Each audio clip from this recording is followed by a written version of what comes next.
Bab 761. Nama, CEO berbahaya penulis, Ni. Darcy, plus matikan mengatur ulang. Tanpa menunggu jawaban Siatong, Gu Haoran mengangkat tangannya dan langsung menutup telepon. Dia memasukkan ponselnya ke dalam sakunya. Lalu dia mengangguk kepada perawat.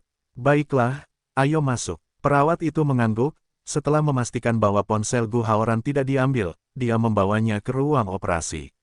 Siatong membuka mulutnya. Sebelum dia selesai berbicara, dia hanya mendengar kata-kata Gu Haoran yang tidak jelas.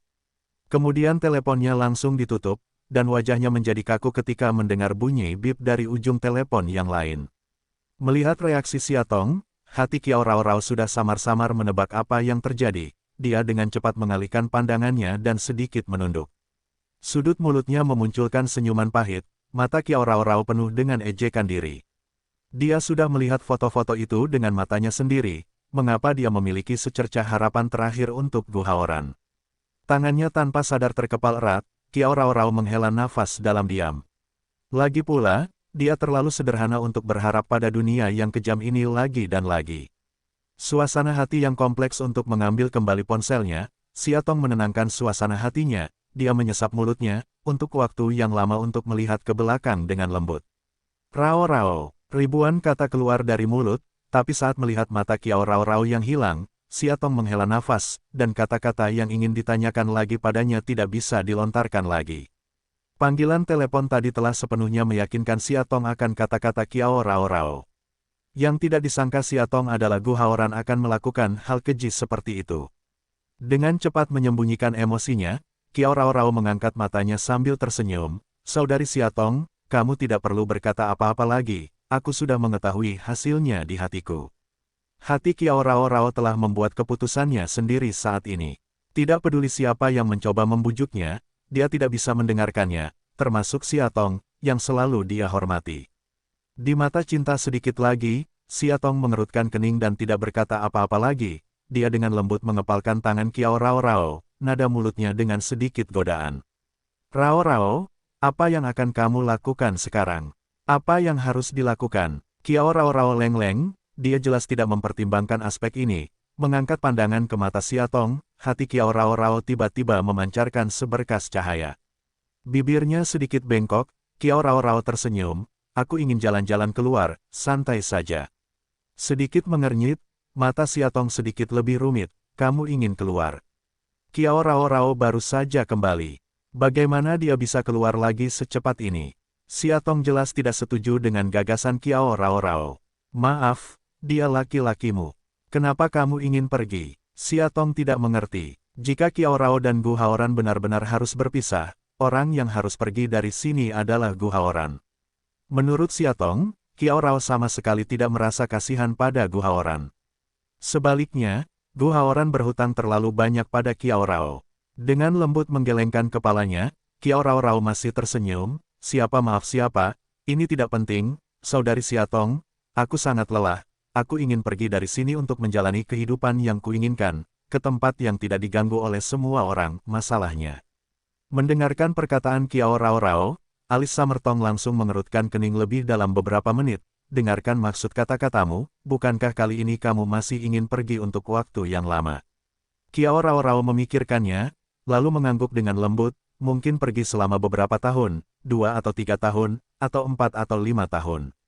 Atau mungkin saya akan kembali dalam beberapa hari. Saya tidak dapat mengambil keputusan. Sekarang satu-satunya pikiran Kiao Rao di dalam hatinya adalah meninggalkan kota yang membuatnya patah hati. Adapun berapa lama dia akan pergi, hati Kiao Rao tidak punya dasar. Petik 2. Rao Rao, apakah kamu tidak benar-benar memikirkannya? Dia secara tidak sadar ingin menghalangi Kiao Rao untuk melepaskan ide ini, tapi Kiao Rao hanya tersenyum dan tidak bermaksud memberi Siatong kesempatan ini. Dengan lembut mengepalkan tangan Siatong, Kiao Rao Rao masih tersenyum, saudari Siatong, ini adalah keputusanku, juga satu-satunya kerinduanku, aku harap kamu dapat memahamiku, dapat memberkatiku. Melihat Kiao Rao Rao tampaknya telah mengambil keputusan, Siatong juga tahu bahwa saat ini tidak peduli bagaimana membujuknya tidak ada gunanya, dia menghela nafas dan akhirnya gagal berbicara, hanya memegang erat tangan Kiao Rao.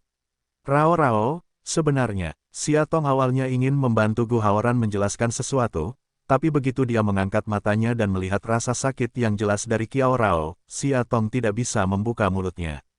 Ayolah, selama kamu bersenang-senang, kamu boleh pergi kemana saja. Aku tidak ingin menghentikanmu lagi. Lagi pula, kamu sudah dewasa dengan idemu sendiri.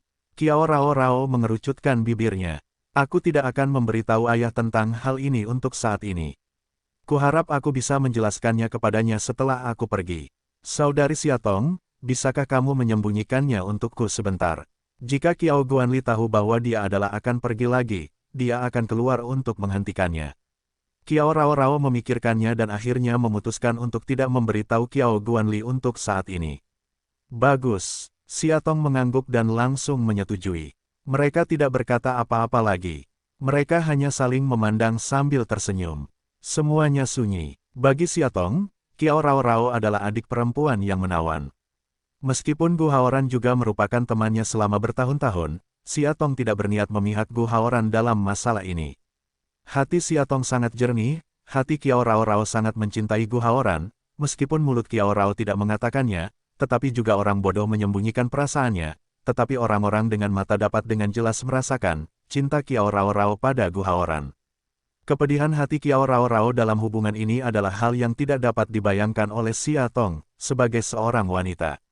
Di mata Kiao Rao, Xia Tong juga seorang guru dan teman.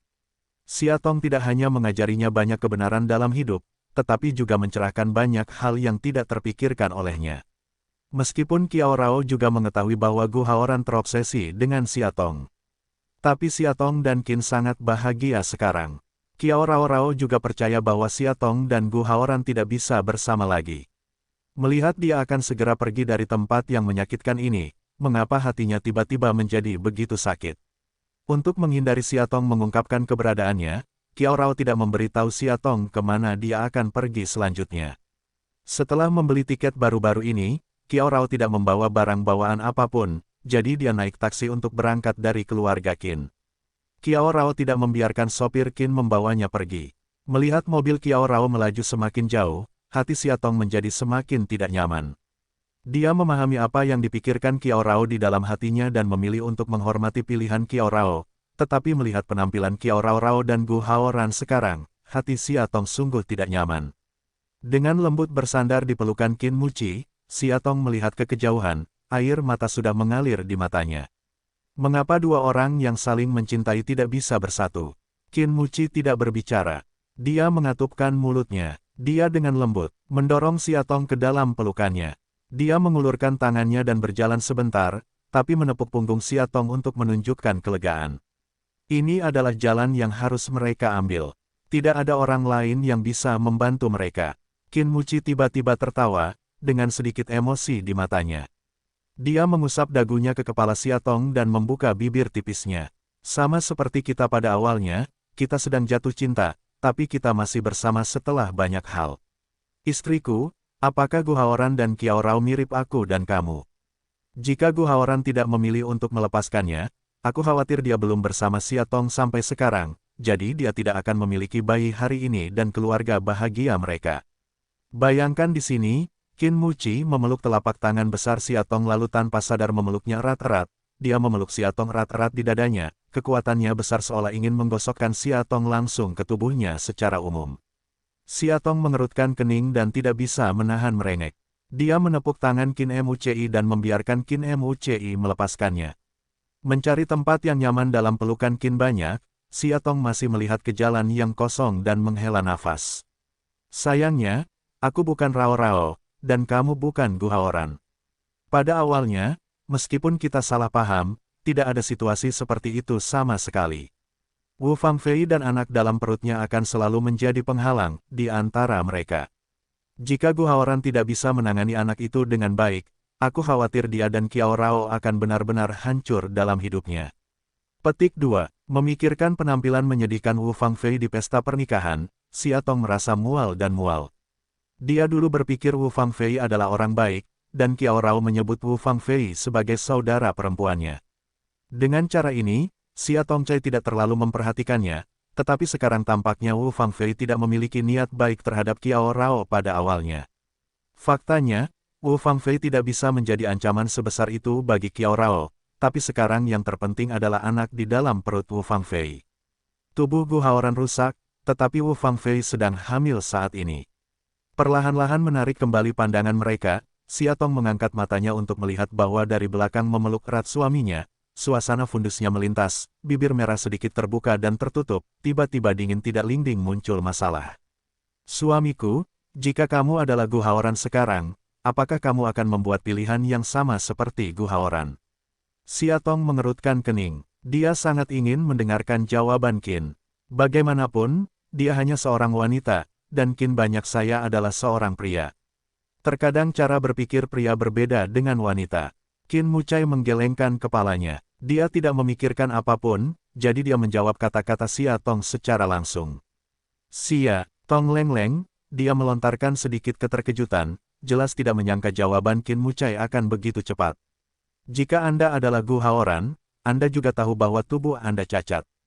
Kecuali anak dalam perut Wu Fangfei, Anda mungkin tidak akan memiliki anak lagi dalam hidup Anda. Dalam hal ini, apakah Anda akan memilih untuk tidak memiliki anak itu? Setiap pasangan tentu berharap memiliki anak sendiri. Kini sebagai seorang ibu, Xia Tong merasakan hal yang sama. Oleh karena itu, dalam pilihan Gu Haoran, Xia Tong tidak pernah berada di posisi yang sama, arah yang benar. Anak itu selalu polos, dan itu benar-benar satu-satunya darah dalam hidup Gu Haoran. Untuk tetap tinggal, atau tidak, adalah pilihan yang sangat sulit. Tampaknya melihat kekusutan di mata Qin Muci dan membalikkan tubuh Xia Tong dengan lembut. Posisi kedua orang itu berubah dari berpelukan dari belakang menjadi berpelukan dari depan. Mata Qin Muci penuh kelembutan. Bolehkah aku memasukkan anakku ke dalam perutmu? Selama kita bisa bahagia bersama, apakah ada kendala untuk punya anak? Apalagi kalau aku memang tidak bisa punya anak, dan kamu sudah sangat terbiasa dengan anak, kita tidak bisa mengadopsi anak. Ketika dia besar nanti, kami akan tetap memanggilnya ibu dan ayah, dan kami akan memperlakukannya seperti anak kami sendiri, jadi tidak ada konflik antara kedua hal ini. Menurut Qin, satu-satunya hal yang bertentangan sekarang adalah hati Gu Haoran. Qin banyak saya mengatakan itu, Xia Tong langsung mengerti apa. Dia mengangguk sambil berpikir, dan kemudian mengangkat matanya, fundusnya tiba-tiba menjadi jelas. Kamu benar, selama dua orang bahagia bersama, seperti untuk anak-anak jika kamu bisa jika tidak mengadopsi, Anda bisa mencoba membuat bayi tabung. Sekarang dengan teknologi secanggih itu, asal tega pasti sukses. Hanya saja Gu Haoran sepertinya tidak memperhatikan alasan ini. Jika Gu Haoran bisa berpikir seperti ini, keadaannya tidak akan seburuk ini sekarang. Melihat ekspresi emosi Xia Tong, Qin Muci menghela nafas tak berdaya. Sekarang setelah Qiao Rao pergi, apakah Gu Haoran bisa mendapatkannya kembali adalah urusannya sendiri. Sisanya tidak ada hubungannya dengan kita. Dalam hal ini, Xia Tong memiliki banyak hati, dan sekarang Qiao Rao sedih untuk pergi. Dalam pandangan Qin Muci, dia dan Xia Tong tidak punya alasan untuk terus membantu. Jika Gu Haoran benar-benar dapat memahami masalah ini, itu juga merupakan pemahamannya sendiri. Tidak peduli apa yang dia dan Xia Tong katakan kepada Gu Haoran, itu tidak sebaik kebangkitan Gu Haoran sendiri. Sambil menghela nafas sedikit, Xia Tong akhirnya mengangguk dengan marah, sekarang sepertinya hanya bisa seperti ini. Aku sudah membantu semua orang yang seharusnya dibantu, dan aku tidak bisa membantu yang lain. Terlebih lagi apakah Gu Haoran bersama Wu Fangfei atau tidak, Xia Tong tidak tahu. Jika Gu Haoran benar-benar bersama Wu Fangfei, maka Xia Tong tidak akan pernah memperhatikan Gu Haoran lagi seumur hidupnya. Jika dia adalah teman yang tidak berperasaan, Xia Tong tidak menginginkannya. Angin pagi masih sedikit sejuk menerpa tubuhnya. Xia Tong hanya mengenakan piyama tipis. Angin dingin bertiup ke seluruh tubuhnya. Dia menggigil tanpa sadar dan secara refleks pergi ke pelukan Qin Muci. Dia mengulurkan tangannya dan menarik piyamanya. Bibir Xia Tong yang gemetar berkata, baiklah, sebaiknya kita segera masuk. Ini masih pagi, kamu bisa tidur sebentar, paling lama baru sekitar jam 7. Masih ada waktu sebelum Qin berangkat kerja. Qin banyak, saya tidak tidur lama kemarin. Xia Tong secara alami mendesaknya untuk tidur lagi. Begitu kata-kata Xia Tong jatuh, dia merasakan tubuhnya tiba-tiba menjadi ringan. Ketika dia kembali, dia sudah dipeluk oleh Putri Qin Mukia. Begitu dia mengangkat matanya, dia menatap mata bajingan pria itu. Siatong mau tidak mau telinganya menjadi merah. Setelah berjuang beberapa kali, Siatong berkata, "Apa yang kamu lakukan denganku? Bukankah aku sudah menyuruhmu pergi tidur?" Langsung mengabaikan wanita yang sedang berjuang di pelukannya, Qin Mucha memegang Siatong dan langsung pergi ke villa. Dia dengan lembut meletakkan Siatong di tempat tidur besar yang empuk dan dengan cepat mengunci pintu kamar. Tindakan Qin Mucha semuanya sekaligus. Sebelum Siatong yang terbaring di tempat tidur bereaksi, seluruh tubuhnya telah dihancurkan oleh pria itu. Melihat percikan tanpa nama yang berkedip di mata pria itu, Siatong menelan ludahnya dan tidak bisa menahan diri untuk mundur. "Kamu, apa yang ingin kamu lakukan?" Qin Mucha mengangkat alisnya, sudut mulutnya sedikit melengkung, menatap Mata Tong lebih ambigu. "Tentu saja kita pergi tidur bersama," kata Qin Muchi sambil mengulurkan tangan dan langsung menyerang piyama Siatong. Siatong berteriak dengan suara rendah dan dengan cepat menyusut untuk naik ke tempat tidur.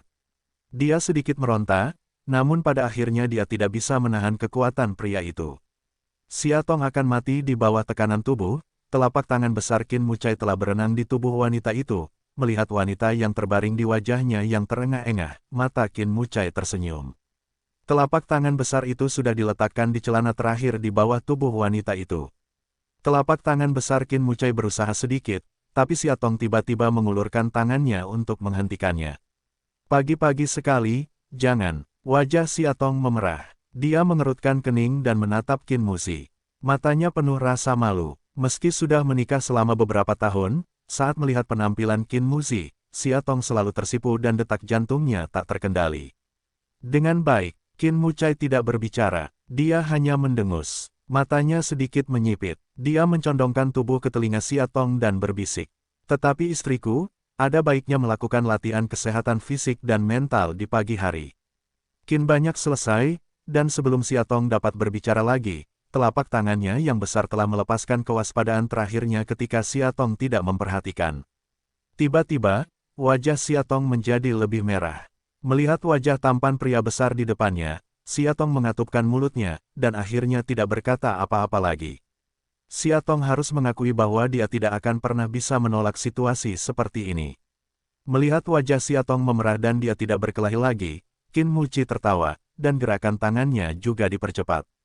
Dia baru saja melepas mantelnya, tapi pintu yang tertutup tiba-tiba berdering.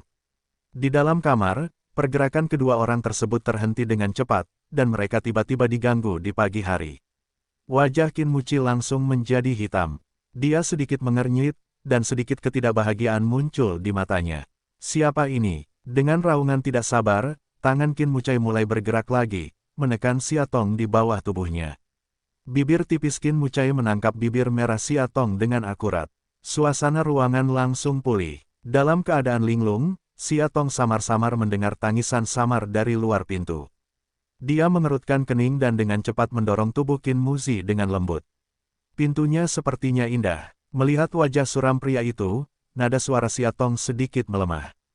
Ketika dia mendengar bahwa pintunya patuh, Qin Muchi tidak berani bergerak lagi. Dia masih di tempat tidur. Siatong memuntahkan lidahnya, lalu dia dengan cepat berbalik dan lari dari pelukan Qin Muchi. Dia segera mengenakan pakaiannya dan menutupi tubuh Qin Muchi dengan selimut. Karena suasana hatinya sendiri, Siatong baru saja membuka pintu. Begitu pintu terbuka, terdengar tangisan anak-anak yang memekakkan telinga di luar. "Bu, sayang-sayang, dia." Dengan patuh menutup mata sambil meratap, Siatong mendengarkan nama bayi itu, hatinya langsung gugup. Jongkok tubuh dengan lembut menyeka air mata di wajah, kunci alis Siatong.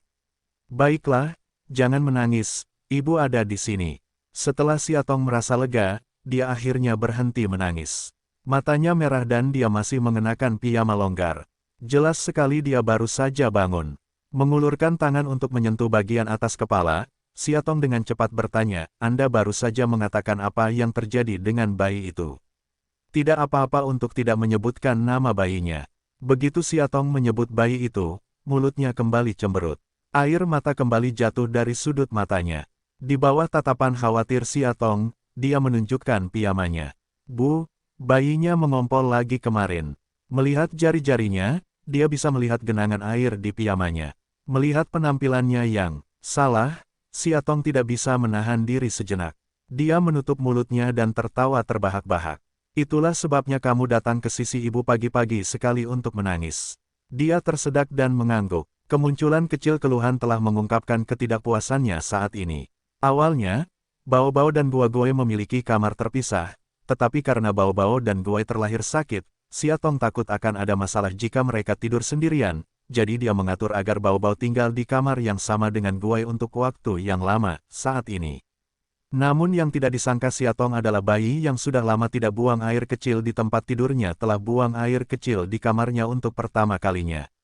Untungnya, dia pipis di piyamanya. Dipaksa menahan senyuman di matanya, Siatong mengulurkan tangan dan menyeka air mata di wajahnya. Sudahlah, jangan menangis lagi. Ibu akan mengantarmu ganti baju sekarang, oke? Setelah kamu dan kakakmu pergi ke sekolah, kami akan membiarkan para pelayan mengganti spray untukmu. Setelah mendapatkan kenyamanan Siatong, dia akhirnya tenang.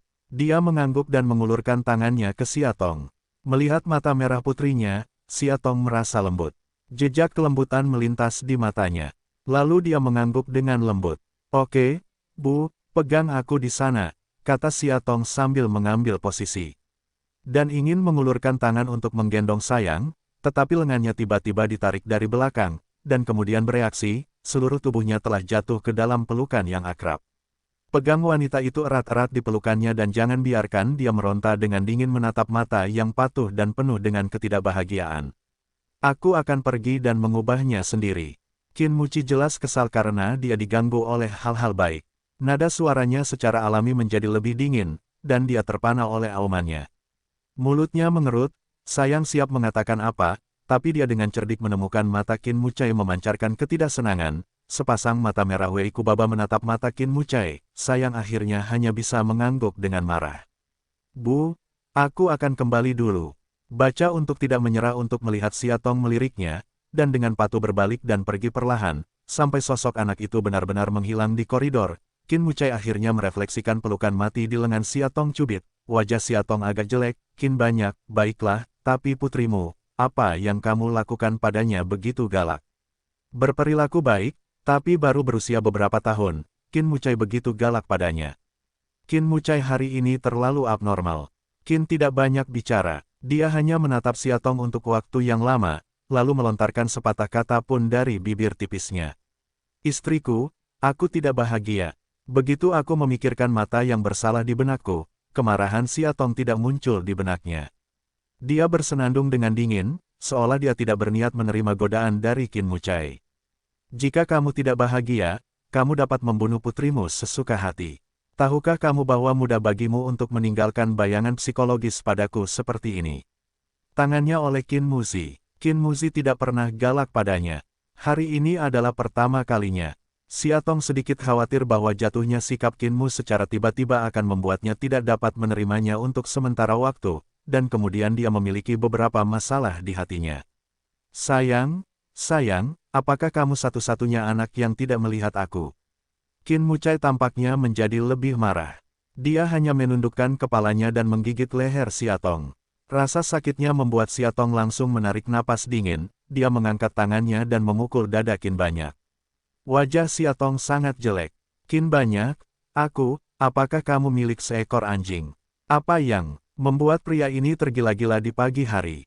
Siatong berpikir semakin marah, dia menoleh dan menatap tajam ke arah Qin Mucai, lalu mulai meronta dalam pelukan pria itu. Lepaskan aku, jangan lupa, Qin Banyak. Anak-anak ini semua adalah benih keluarga Qinmu. Bagaimana mungkin aku tidak melukai darah dan daging yang kumiliki sejak lahir? Kamu gagal sebagai seorang ayah. Begitu dia berpikir untuk merawat kedua anaknya sepanjang hari, dan Qin Mucai tidak memahaminya sama sekali, Siatong merasakan keluhan khusus di hatinya. Tapi biarkan wanita di pelukannya berjuang keras, tapi Qin Mucai tidak pernah melepaskannya. Tubuh Siatong, jejak kemarahan tanpa nama melintas di matanya, dan tiba-tiba membungkuk untuk menahan Siatong dari tanah. Aku akan membiarkanmu melihat suamiku dengan baik hari ini, kata Qin Mucai, berbalik dan langsung membawa Siatong ke kamar. Dengan keras, dia menutup pintu lagi dan meletakkan Siatong di tempat tidur. Siatong tiba-tiba menyadari apa yang ingin dilakukan Qin Mucai. Sedikit kejutan muncul di matanya. Lalu dia mulai mendorong tangan Qin Mucai dengan tergesa-gesa. Tidak baik didengar oleh mereka. Xia Tong merasakan sedikit celaan di dalam hatinya. Pria ini selalu melakukan apa yang dia ingin lakukan terlepas dari tempat dan kesempatan. Saya tidak peduli. Biarkan mereka mendengarkan jika mereka mau. Qin Muzi mengabaikan perjuangan Xia Tong. Hal baik barusan tiba-tiba terputus. Hal ini membuat Qin Muzi sangat marah. Dia diam-diam memutuskan bahwa apapun yang terjadi kali ini, dia tidak akan pernah berhenti. Bibir tipis langsung menutupi mulut Xia Tong yang berceloteh, dan semua suara tenggelam di saat yang paling mendesak. Antusiasme Qin Muzi sangat kuat, dan Xia Tong tidak bisa menahan sama sekali. Dalam setengah dorongan, dia telah menyetujui perilaku Qin Muzi di dalam hatinya. Lagi pula, baru saja dengan patuh tiba menyela dua orang, Qin Mucai sangat tidak puas dengan hal ini, hati Xia Tong mengerti. Pintu kamar yang tertutup tiba-tiba terdengar tangisan anak-anak. Yang berbeda kali ini adalah tangisan kali ini jelas-jelas suara anak kecil. Tiba-tiba, mata Xia Tong memancarkan jejak kerumitan. Itu bayi yang menangis. Xia Tong membisikkan pengingat di telinganya, tapi Qin Mucai sepertinya tidak mendengarnya sama sekali. Dia menundukkan kepalanya dan menguburnya langsung di leher Xia Tong. Nada suara Qin Mucai agak kabur. Biarkan dia sendiri, biarkan dia menangis. Insulasi suara ruangan cukup bagus, jadi Qin tidak khawatir suara di dalam akan terdengar oleh bayi di luar. Tindakannya tidak berhenti sama sekali.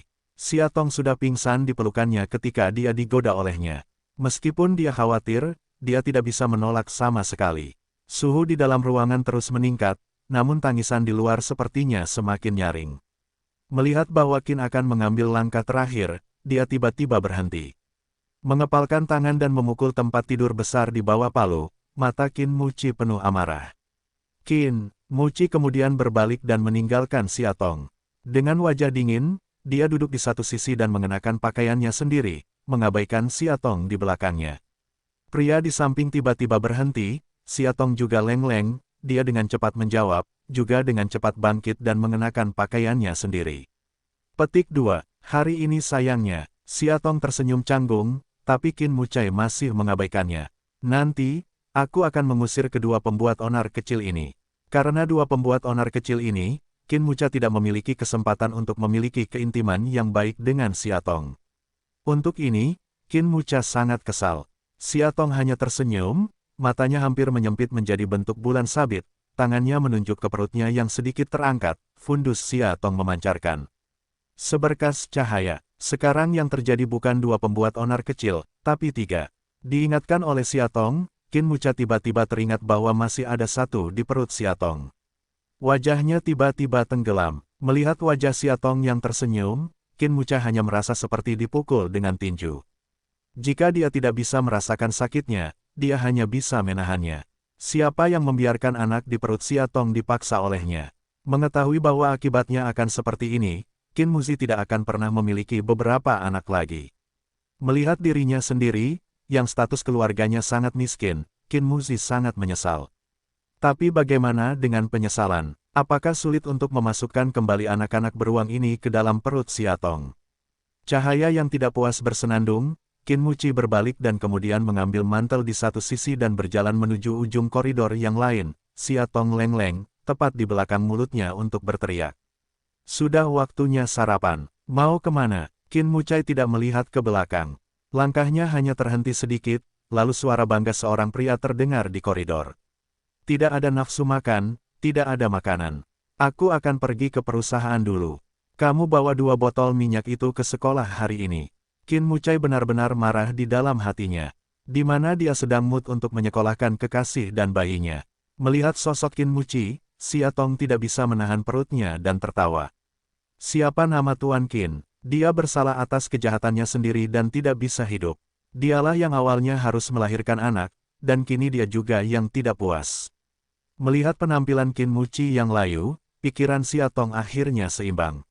Setelah cukup tertawa, Xia Tong berbalik dan berjalan menuju kamar tidur kedua anak itu. Setelah menjemput kedua anak itu, Xia Tong membawa mereka ke bawah. Dikatakan bahwa itu untuk mengirim Sayang dan bayi ke sekolah. Faktanya, hanya pengemudi yang mengirimnya.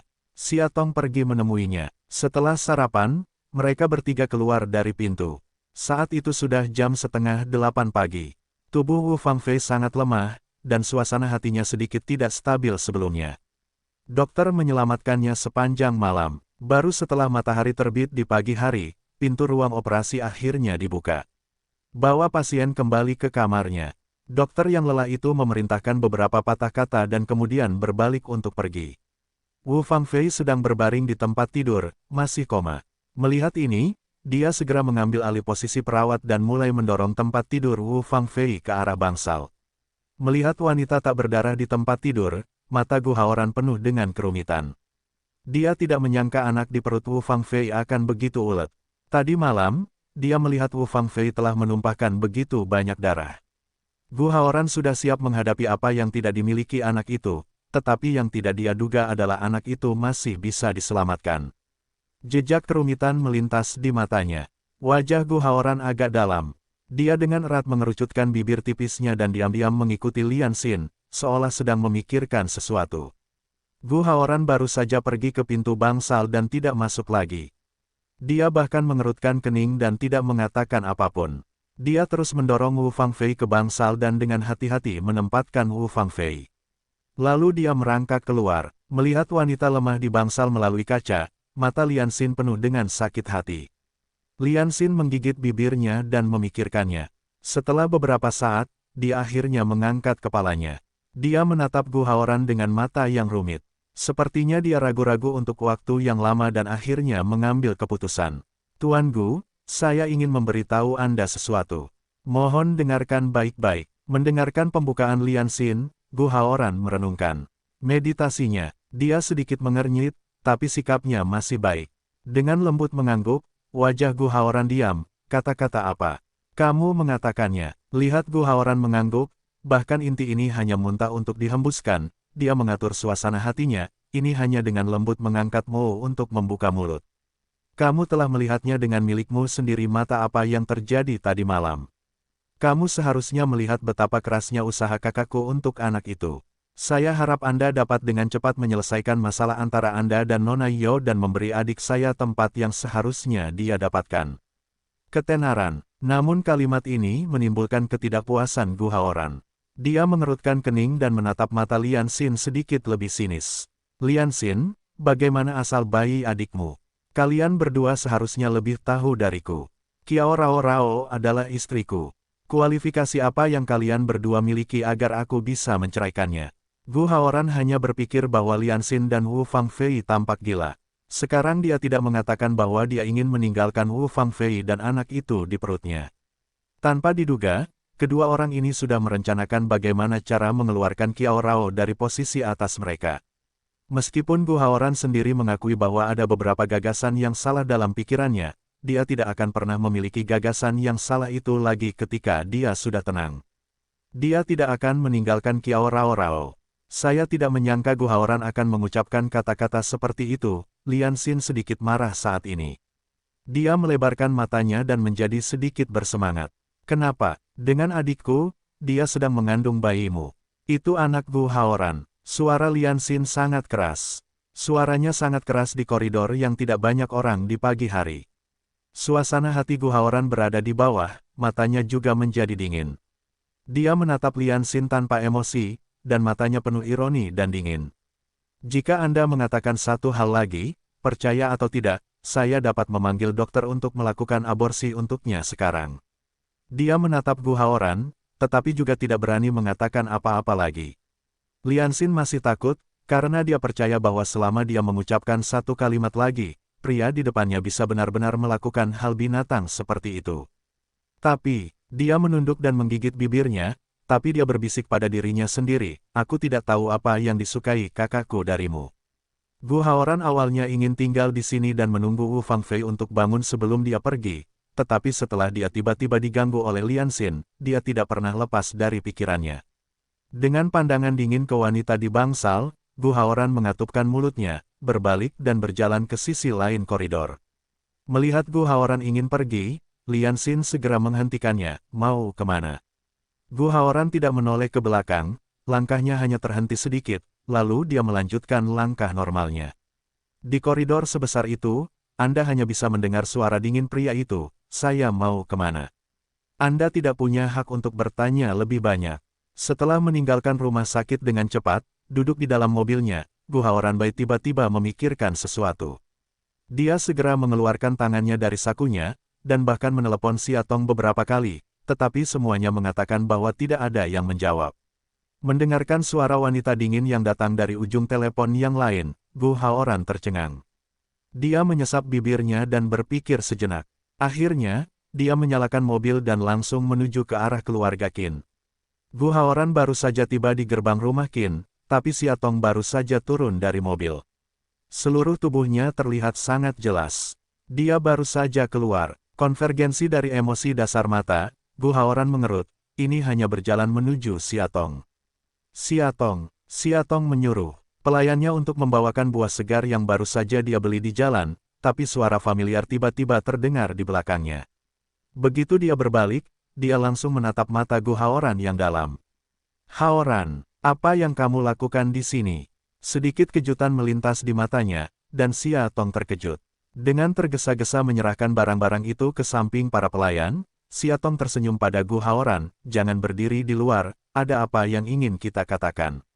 Apa yang bisa dilakukan Gu Haoran untuk menemukan dirinya sendiri? Selain tentang Kiao Rao Rao, siapa lagi yang ada? Hati Siatong sangat jernih, dia juga sangat penasaran, apa yang terjadi dengan Kiao Rao Rao di Villa Gu kemarin. Kata Siatong, berbalik dan berjalan menuju villa. Gu Haoran membuka mulutnya dan sepertinya sedang mempersiapkan sesuatu. Melihat perawatan diri Siatong, dia menunjukkan sedikit kerumitan, dan akhirnya mengikutinya. Siatong sepertinya tidak bertanya pada dirinya sendiri dengan mendesak. Dia hanya duduk di sofa dan membuat teh untuk dirinya sendiri. Matanya tanpa sadar mengelilingi aula, tapi dia tidak menemukan sosok familiar dalam kesannya. Akhirnya, Gu Haoran tidak bisa menahan nafas. Dia maju dan duduk di samping Siatong. Dia langsung membuka mulutnya. "Apakah Rao Rao ada di sisimu? Aku di sini hari ini untuk menemuinya." Tindakan di tangan itu harus berhenti. Mengangkat kompleksmu untuk melihat satu mata Gu Haoran, sudut mulut Siatong lebih banyak mengejek. "Bagaimana? Tenangkan adik perempuanmu Fang Fei, sekarang akhirnya pikirkan Rao Rao."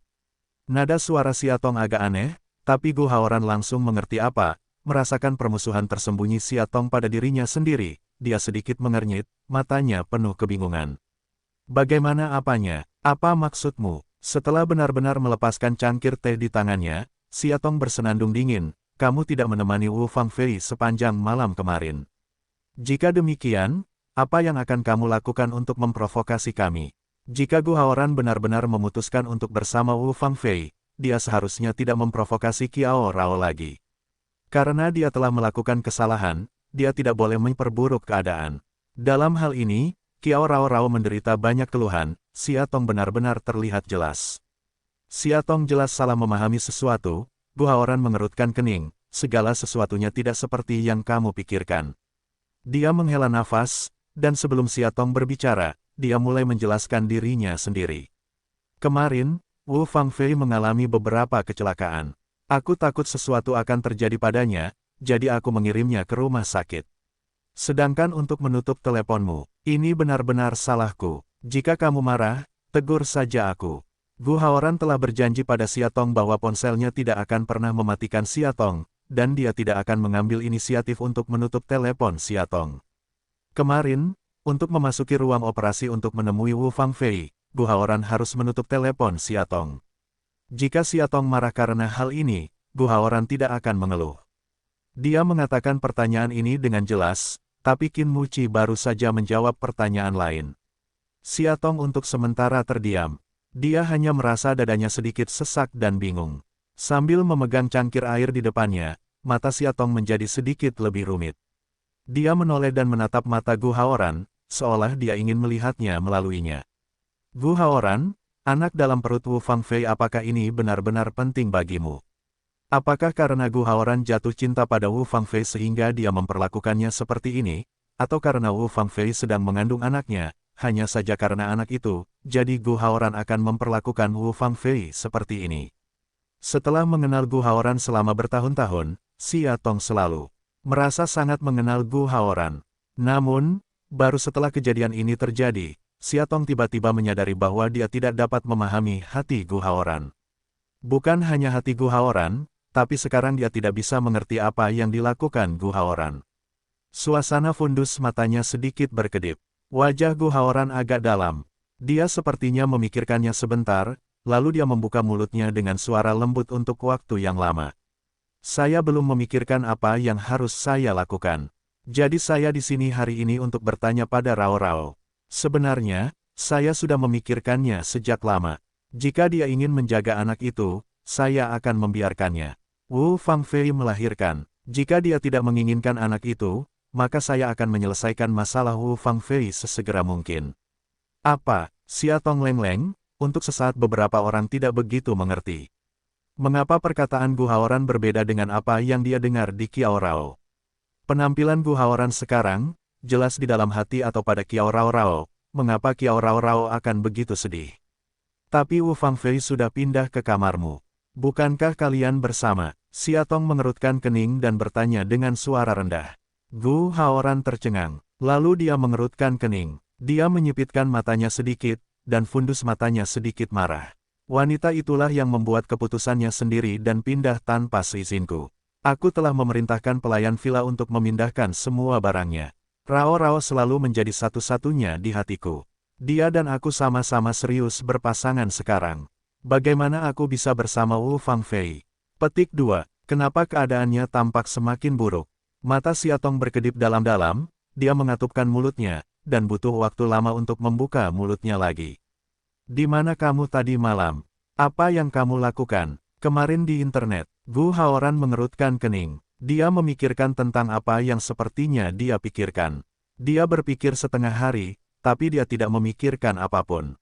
Melihat ekspresi serius Siatong, Gu Haoran menjadi semakin bingung. Aku minum terlalu banyak kemarin. Aku tidak ingat apa yang terjadi. Ada apa? Siatong tidak punya alasan untuk bertanya tentang hal semacam ini. Apakah dia minum terlalu banyak tadi malam? Apa yang terjadi di villa? Melihat penampilan bingung Gu Hao bukanlah palsu, Siatong mengerutkan kening. Keraguannya menjadi semakin serius, dan hatinya mulai meragukan sesuatu. Tadi malam, pasti terjadi sesuatu pada villa Gu, kalau tidak, bagaimana bisa Kiao Rao begitu sedih dan mabuk di depan pintu villa Gu? Setelah menenangkan pikirannya, Siatong menyesap mulutnya. Kemudian dia membuka mulutnya dengan hati-hati dan berkata, Rao Rao pergi ke villa untuk mencarimu kemarin. Tahukah kamu ini? Apa? Kata-kata Siatong baru saja jatuh, Gu Haoran lalu menggosok berdiri dengan bersemangat dari sofa, wajahnya penuh dengan kerumitan, fundusnya memancarkan keterkejutan. Kamu bilang Rao Rao pergi menemuiku kemarin. Gu Haoran memikirkannya, tetapi dia tidak dapat mengingatnya. Dalam kesannya, tidak ada orang lain di villa kemarin kecuali Wu Fangfei. Kiao Rao Rao pergi menemuinya kemarin. Kenapa dia tidak menyadarinya? Tanpa sadar menggenggam bahu Siatong, Gu Haoran jelas sedikit bersemangat. Siatong, apakah Rao Rao mengatakan sesuatu?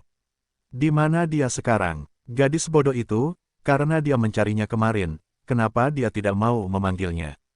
Reaksi Gu Haoran sangat pengertian. Siatong mengatupkan mulutnya dan tidak terburu-buru berbicara. Dia pertama kali mengamati kebenaran emosi Gu Haoran, dan kemudian mengangkat alisnya untuk waktu yang lama. Lalu mengapa Rao Rao mengatakan bahwa kamu bersama Wu Fangfei? Gu Haoran tidak tahu bahwa Kiao Rao telah pergi kepadanya. Artinya, Kiao Rao tidak melihat Gu Haoran, tapi mengapa dia mengatakan bahwa Gu Haoran meninggalkannya dan bersama Wu Fangfei? Kekhawatiran Gu Haoran tidaklah palsu, dan tadi malam penampilan sedih Kiao Rao tidak seperti berpura-pura, sehingga Siatong benar-benar terpana. Siapa yang harus dia percayai? Saya bersama Wu Fangfei. Wajahnya tiba-tiba berubah. Mata Gu Haoran menunjukkan sedikit kerumitan. Apa yang kamu bicarakan? Bagaimana aku bisa bersama Wu Fangfei? Siatong, yang lain tidak tahu. Apakah kamu tidak percaya ketulusanku kepada Rao Rao? Jika Gu Haoran mengatakan ini, Siatong akan mempercayainya tanpa syarat, tapi sekarang. Dalam waktu singkat 1 bulan, banyak hal terjadi. Terlalu banyak perubahan membuat Siatong tidak bisa diterima. Sekarang Siatong tidak berani mempercayai siapapun. Terlebih lagi, reaksi yang dibuat oleh Gu Haoran terhadap masalah ini seharusnya tidak terjadi. Melihat Siatong tidak berbicara, Gu Haoran memahami sesuatu di dalam hatinya. Dia menghela nafas tak berdaya, tapi emosi di dasar matanya menjadi semakin cemas. Kamu tidak percaya padaku, artinya Rao Rao juga tidak akan mempercayaiku. Memegang Siatong untuk melihat kesadaran bahunya terasa berat, hati Gu Haoran berantakan. Untuk sesaat, dia tidak tahu harus berbuat apa. Siatong, kamu dan Rao Rao adalah saudara perempuan yang baik. Saat dia mengatakan ini, kenapa kamu tidak mau menjelaskannya kepadaku? Jika Siatong membantunya menjelaskan, mungkin Kiao Rao Rao akan mempercayainya. Saya tidak menyangka Gu Haoran sekarang berubah menjadi gambar ini. Wajah Siatong berubah. Dia mengerutkan kening dan tiba-tiba membuang tangan Gu Haoran dan berdiri. Gu Haoran, apakah kamu sudah cukup bicara? Siatong tiba-tiba berdiri, tindakannya membuat Gu Haoran takut, dan suara marah Siatong terdengar di telinga. Gu Haoran semakin bingung. Ada apa denganku? Mengernyit dan bertanya dengan lembut, Gu Haoran bingung. Melihat penampilan bingung pria itu, hati Siatong meledak menjadi amarah. Pada awalnya, ketika sesuatu baru saja terjadi, kamu harus menjadi seperti seorang pria untuk segera menyelesaikan masalah ini dengan jelas. Sekarang keadaan menjadi seperti ini, kamu bukan orang pertama yang melakukannya, menemukan masalahmu sendiri, bahkan datang ke sini untuk menyalahkanku karena tidak membantumu membujuk Kiao Rao Rao. Gu Haoran, ada apa denganmu? Petik 2. Apakah Gu Haoran tidak punya otak saat bertemu Wu Fangfei? Siatong banyak meludah, dan wajah Gu Haoran menjadi lebih bermartabat. Dia mengatupkan mulutnya dan terdiam beberapa saat. Pantas saja dia membuka mulutnya dengan rasa bersalah dalam waktu yang lama. Maafkan aku, Siatong. Aku hanya sedang terburu-buru. Itu sebabnya, karena kamu sedang terburu-buru, kamu dapat dengan mudah mengalihkan tanggung jawab kepada orang lain, bukan? Mulut langsung menyela kata-kata Gu Haoran, Siatong hanya bisa bersenandung dingin. Gu Haoran, aku benar-benar tidak menyangka orang secerdas kamu akan mengalami hari yang begitu bodoh. Jika ini terjadi, orang normal seharusnya membuat pilihan yang tepat, tetapi Gu Haoran menjadi sangat ragu-ragu dalam hal ini. Jangan bilang itu Kiao Rao. Jika orang yang terlibat adalah Siatong sendiri, reaksi Siatong akan beberapa kali lebih kuat daripada Kiao Rao. Rasa bersalah di dasar matanya menjadi semakin kuat. Gu Haoran mengatupkan mulutnya dan tidak berbicara. Kata-kata yang awalnya keluar dari mulutnya ditelan oleh Siatong. Gu Haoran terdiam dan tidak membalas, karena dalam hatinya dia tahu bahwa apa yang dikatakan Siatong adalah benar. Dalam hal ini, dia tidak menanganinya seperti laki-laki. Tapi Kiao Rao Rao enggan bertemu dengannya, hatinya tidak begitu baik, mengambil keputusan secara langsung, apa yang harus dia lakukan, untuk meminimalkan kerugian bagi semua orang. Melihat Gu Haoran tidak berbicara, Siatong juga mengerti bahwa dia bersalah. Penampilan menyedihkan Kiao Rao tadi malam muncul di benaknya. Kemarahan Siatong kembali meningkat. Gu Haoran, kenapa aku tidak membantumu membujuk Rao Rao? Tahukah kamu berapa banyak air mata yang dia tumpahkan dan berapa banyak penderitaan yang dia alami saat dia mabuk di depan pintu vilamu tadi malam? Kiao Rao Rao baru berusia awal 20-an. Di mata Siatong, Kiao Rao hanyalah seorang anak kecil. Siatong tidak berani membayangkan betapa menderitanya dia saat mabuk di luar tadi malam. Rao Rao biasanya sangat bangga. Sekarang dia menangis untukmu dan bahkan mabuk di luar. Gu Haoran, ada yang bisa aku bantu. Gu Haoran, kamu dan aku adalah teman. Tapi dalam hatiku, Kiao Rao lebih seperti adikku. Aku mencintainya dan aku bahkan tidak ingin dia disakiti. Tapi Gu Haoran, kamu menyakiti Rao seperti ini. Kamu adalah kasihan padanya. Jika saya tahu akhir dari masalah ini sangat menyakitkan, Siatong tidak akan mendukung Kiao Rao untuk mengejar Gu Haoran dengan berani. Siatong menyesal, pikirnya, mungkin semua orang yang mendukung Kiao Rao Rao pada awalnya harus menyesal sekarang. Mabuk, wajahnya menjadi semakin jelek, dan ada sedikit kekhawatiran di mata Gu Haoran, siapa dia sekarang? Apakah dia terluka? Apakah ada ketidaknyamanan? Gu Haoran paling mengenal Kiao Rao. Di mana gadis kecil itu bisa minum? Dengarkan Siatong berkata begitu, tadi malam Kiao Rao Rao sepertinya banyak minum, badan mabuknya sangat parah, saat ini perasaan asing Gu Haoran dengan tubuh, hati juga semakin khawatir. Apakah dia masih bersamamu? Apakah di atas? Kata Gu Haoran, berbalik dan ingin naik ke atas. Siatong mengerutkan kening dan segera menangkapnya. Dia pergi pagi-pagi sekali dan tidak lagi bersamaku. Langkah kaki itu terhenti dengan keras, Gu Haoran leng-leng, pergi. Jadi kemana dia pergi? Gadis konyol itu pasti salah paham lagi tentang dia dan Wu Fangfei. Gu Haoran sangat ingin mengetahui keberadaan Kiao Rao Rao. Matanya menatap Siatong di depannya, tapi Siatong mengatupkan mulutnya dan tidak berbicara. Ketika Kiao Rao Rao pergi, dia tidak membiarkan sopir Qin membawanya pergi, dan dia tidak memberitahunya kemana dia pergi. Gu Haoran tiba-tiba bertanya, Siatong tentu saja tidak tahu.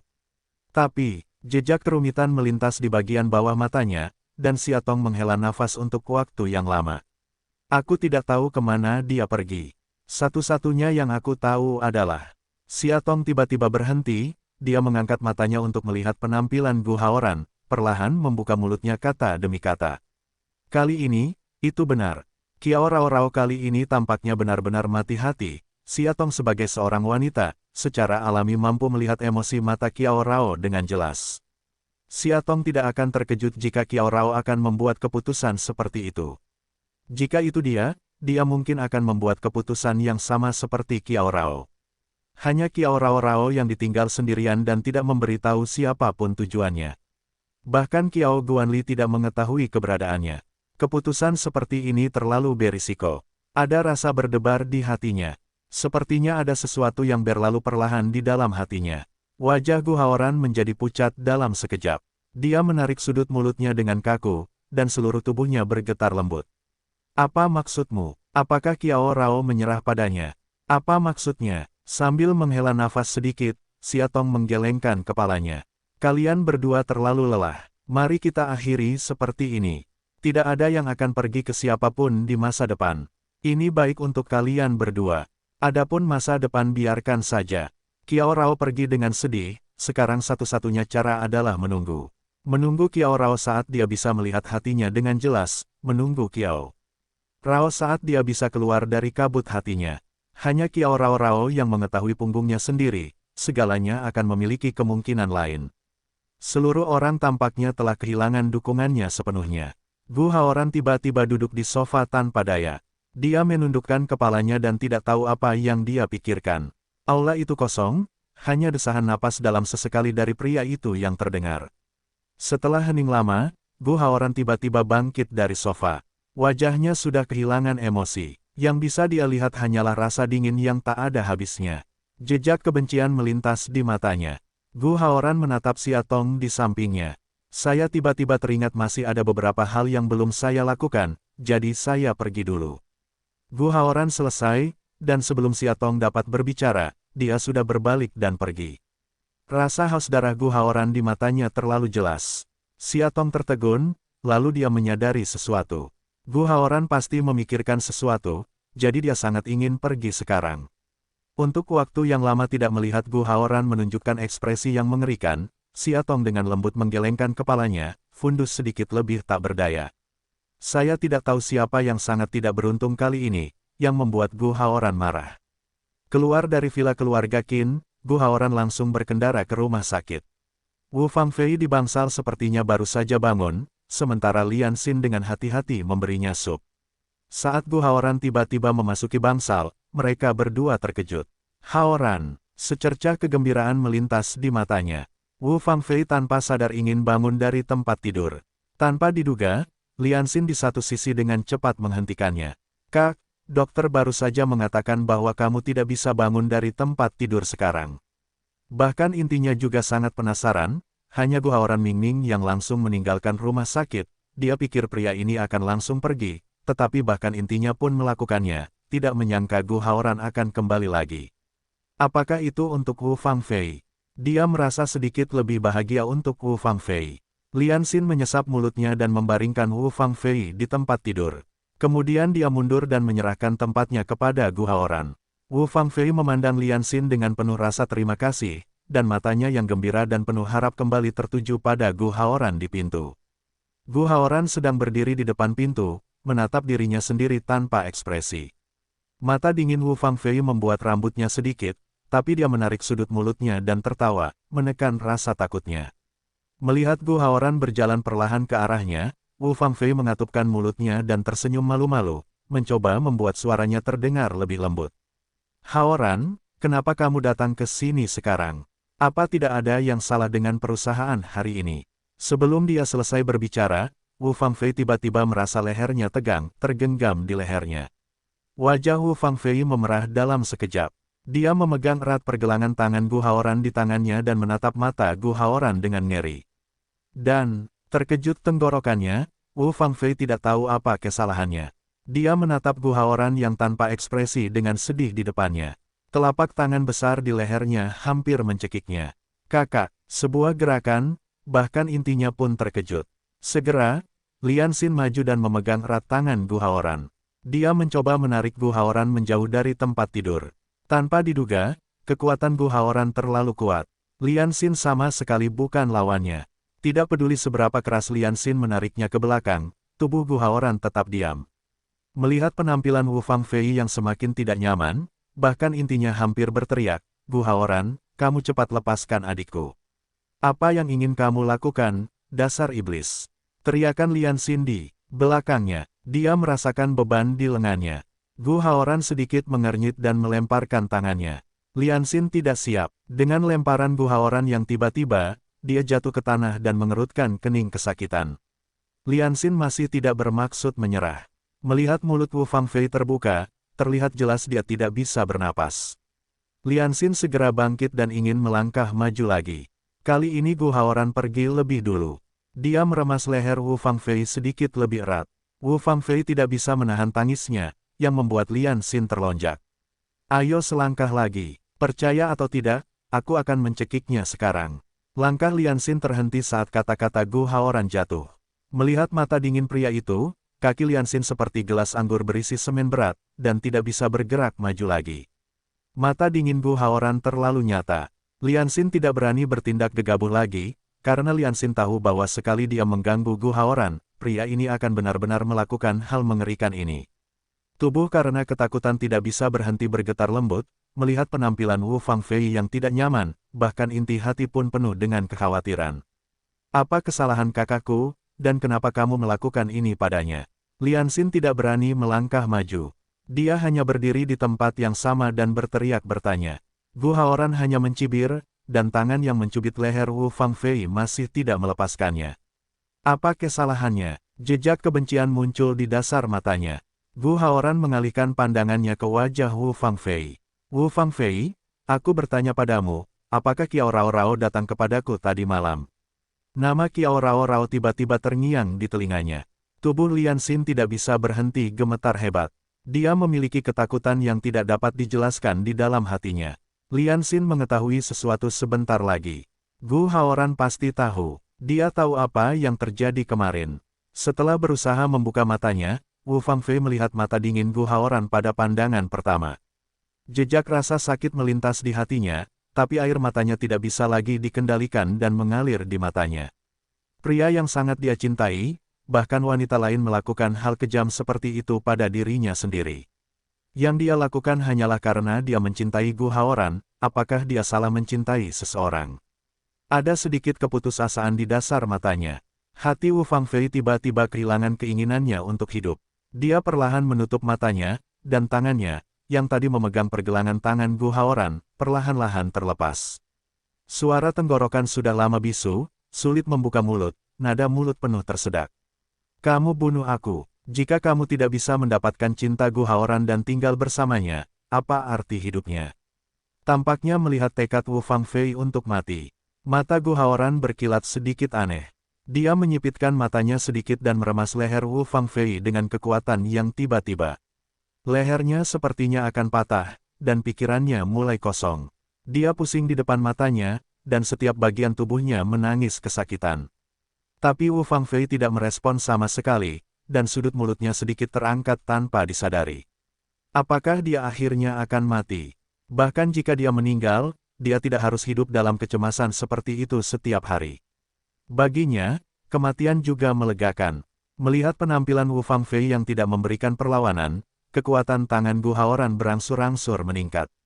Lian Xin, yang berdiri di satu sisi, hanya merasa dia akan mati lemas. Dia menatap kedua orang tidak jauh dari sana, dan tubuhnya semakin gemetar. Bibirnya bergetar beberapa kali, dan Lian Xin akhirnya mengeluarkan dua kata sulit dari tenggorokannya, "Saudara perempuan." Wu Fangfei masih tidak menjawab. Bulu matanya hanya bergetar beberapa kali, namun dia tetap tidak membuka matanya. Dia diam-diam menunggu kematian, tetapi ketika otaknya akan terguncang, dia merasakan beban di lehernya tiba-tiba mengendur. Wu Fangfei, apakah kamu ingin mati? Bagaimana bisa semudah itu? Sedikit menyipitkan mata, Gu Haoran mengambil tisu di sampingnya dan menyekat tangannya dengan jijik. Melihat Wu Fangfei, suasana di bawah matanya terasa dingin. Tiba-tiba bebas, Wu Fangfei terjatuh di tempat tidur. Dia berbaring di atas selimut dengan mulut terbuka dan rakus menghirup udara segar. Otaknya perlahan-lahan sadar kembali, dan wajahnya sedikit lebih baik. Wu Fangfei akhirnya merespons. Jejak kerumitan melintas di matanya, lalu dia menatap pria yang masih tanpa ekspresi itu. Kenapa? Kenapa kamu tidak memberiku akhir saja? Ketidakpedulian Gu Haoran membuat Wu Fangfei merasa semakin tidak nyaman. Jika Gu Haoran harus memperlakukan dirinya sendiri dengan sikap ini di masa depan, Wu Fangfei ingin mati sekarang juga. Setidaknya bisa mati di tangan Gu Haoran, dia juga rela. Kakak, apa yang kamu bicarakan? Khawatir Wu Fangfei akan mengganggu Gu Haoran lagi, dia bahkan tidak bisa mengurus apapun untuk sesaat. Dia bergegas maju dan menarik lengan Wu Fangfei, menunjukkan bahwa Wu Fangfei tidak akan mengatakan apa-apa lagi. Dengan santai melemparkan handuk kertas di tangannya ke satu sisi, Gu Haoran berbalik perlahan, dengan cibiran di sudut mulutnya. Melihat penampilan Gu Haoran, Lian Xin dengan cepat melangkah maju untuk menutupi wajah Wu Fangfei, dan menatap pria di depannya dengan mata waspada. Mata hanya dingin menyapu bahkan inti, wajah tenang Gu Haoran, tidak maju lagi. Dia tiba-tiba tertawa, dan kilatan aneh melintas di matanya. Wu Fangfei, kematian terlalu sederhana bagimu. Aku ingin kamu merawat tubuhmu dengan baik, nanti aku ingin kamu tahu bagaimana rasanya mati. Pikiran bahwa Kiao Rao Rao mabuk di tengah malam kemarin membuat Gu Haoran merasa sangat sedih, apalagi Kiao Rao Rao sudah tiada sekarang. Dia sekarang sama sekali tidak memiliki kesempatan untuk menjelaskan kepada Kiao Rao Rao, dan semua ini, semuanya ditujukan untuk wanita di depannya. Jika Wu Fangfei berani melakukannya, dia harus menanggung konsekuensi yang harus dia terima. Dia ingin membuat hidup Wu Fangfei lebih buruk daripada kematian. Dengan cara ini, hati Gu Haoran akan sedikit meredakan amarahnya. Wu Fangfei tidak berbicara, dia hanya bersandar di pelukan Lian Xin dan mulai menangis. Di bangsal sebesar itu, dia hanya bisa mendengar tangisan Wu Fangfei. Bahkan intinya berbisik untuk membujuk sesuatu, tapi Gu Haoran kesal. Dia mengerutkan kening. Sebelum dia sempat berbicara, ponsel di sakunya tiba-tiba berdering. Ambil ponsel untuk melihatnya, tiba-tiba itu adalah ponsel Siatong. Sedikit mengernyit, yang terlihat adalah telepon Siatong. Gu Haoran tidak lagi ragu-ragu, langsung menghubungkan telepon, dia tidak punya waktu untuk mengeluarkan suara, di ujung telepon terdengar suara bingung Siatong. Haoran, Rao Rao mengalami kecelakaan. Pikirannya penuh dengan kata-kata Siatong. Gu Haoran hanya merasa hatinya sudah hilang. Dia hampir mengemudikan mobilnya ke Villa Kiao secepat yang dia bisa. Begitu dia memasuki aula, Gu Haoran memakan kepalan tangannya. Makan rasa sakit menutupi perutnya untuk berdiri, Gu Haoran baru saja menyadari bahwa tangan yang baru saja mengenai dirinya sendiri, secara tak terduga adalah Kiao Guanli. Kiao Guanli tampaknya telah bertambah tua dalam waktu singkat.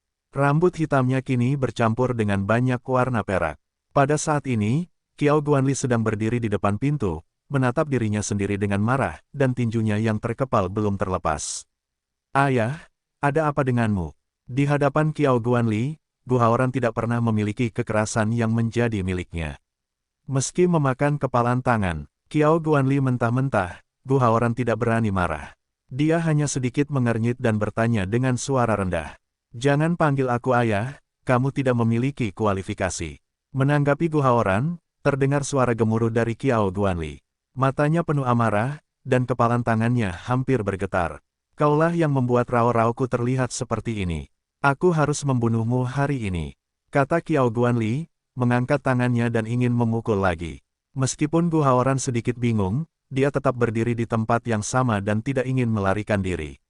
Di satu sisi, Siatong dan Qin Mucai langsung bereaksi. Mereka saling memandang dan berjalan maju bersama. Mereka mengaitkan lengan Kiao Guanli. Siatong menarik Kiao Guanli dan berjalan menuju aula. Jangan khawatir, Paman Yo. Bahkan jika kamu membunuhnya sekarang, Rao Rao tidak akan kembali. Mari kita duduk dan memikirkannya dengan tenang. Xia Tong masuk bersama Qiao Guanli, dan Qin Muzi juga bertanggung jawab membawa Gu Haoran masuk. Melihat punggung Qiao Guanli, Gu Haoran bingung. Sejak kejadian itu, sikap Qiao Guanli terhadap dirinya sendiri telah berubah, tetapi dia tidak pernah begitu impulsif hingga ingin melawan dirinya sendiri. Apa yang terjadi dengan Qiao Guanli yang selalu bersikap lembut? Di belakang Qin Mucai, suasana hati Gu Haoran sedikit berubah. Apa yang terjadi dengan Rao Rao? Dengan cemas, Gu Haoran bertanya pada Qin Mucai di sampingnya dengan suara rendah. Mata Gu Haoran penuh kekhawatiran. Mendengarkan pertanyaan Gu Haoran, langkah Qin Mucai tiba-tiba terhenti. Dia memandang Gu Haoran di depannya dengan wajah dingin. Matanya penuh kerumitan. Qin Muzi terdiam beberapa detik sebelum dia membuka bibir tipisnya. Pesawat Qiao Rao Rao jatuh di udara. Puing-puing pesawat belum ditemukan. Sekarang semua orang hilang, menabrak. Dengan raungan di benaknya, wajah Gu Haoran langsung memucat. Dia menatap Qin jauh di depannya dengan rasa tidak percaya, dan matanya penuh rasa tidak percaya. Apakah kamu bercanda? Sulit untuk menarik sudut mulutnya, Gu Haoran hanya merasa tubuhnya akan berdiri tidak stabil. Bagaimana bisa pesawat Qiao Rao Rao tiba-tiba mengalami kecelakaan? Qin Muzi mengatupkan mulutnya dan tidak berbicara. Dia hanya menatap Gu Haoran dalam-dalam, berbalik dan berjalan menuju aula dalam. Gu Haoran terdiam lama di luar sebelum akhirnya menerima kenyataan itu. Dia mengatupkan mulutnya dan berjalan perlahan menuju ke dalam. Tepat sebelum ulang tahun Qiao Guanli, dia tidak ragu-ragu.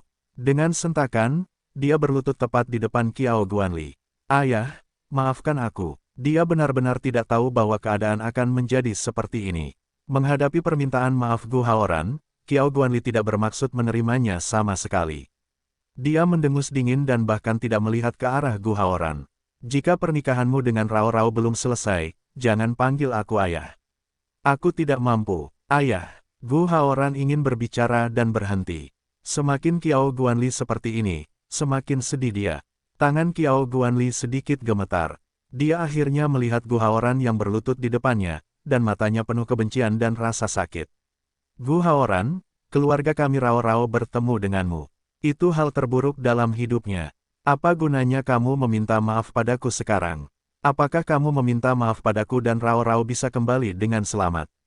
Kata Qiao Guanli semakin bersemangat, melihat suasana hatinya berfluktuasi begitu besar, Xia Tong buru-buru mengikuti kenyamanan suara lembutnya, dan mengulurkan tangannya dengan lembut ke arah Qiao Guanli sepanjang napas. Dengan tatapan rumit pada Gu Haoran, Xia Tong mengatupkan mulutnya. Haoran, sebaiknya kamu lebih sedikit bicara sekarang. Lagi pula, dia meminta Gu Haoran datang ke sini hari ini untuk mendiskusikan hal berikutnya bersama. Tetapi jika Gu Haoran dan Qiao Guanli selalu seperti ini, tidak ada yang bisa dilakukan. Gu Haoran mengatupkan mulutnya dan tidak berbicara. Dia mengangkat matanya untuk melihat napas Qiao Guanli, dan sedikit rasa bersalah melintas di matanya. Tanpa persiapan tiba-tiba berdiri, Gu Haoran mengejutkan semua orang.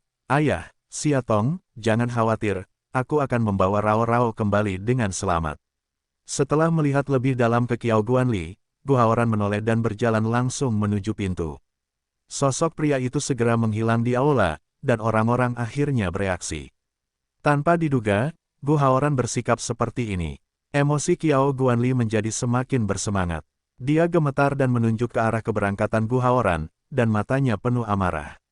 Lihat dia, hidup dan mati Rao Rao tidak pasti. Dia punya sikap seperti itu. Qiao Guanli semakin menyesal. Jika dia tahu keadaannya seperti ini, dia tidak akan setuju dengan Qiao Rao dan Gu Haoran. Qiao Rao adalah satu-satunya anak di keluarganya. Qiao Rao tumbuh di telapak tangannya ketika dia masih kecil. Di manakah Qiao Rao yang manja menderita karena ketidakadilan Gu Haoran?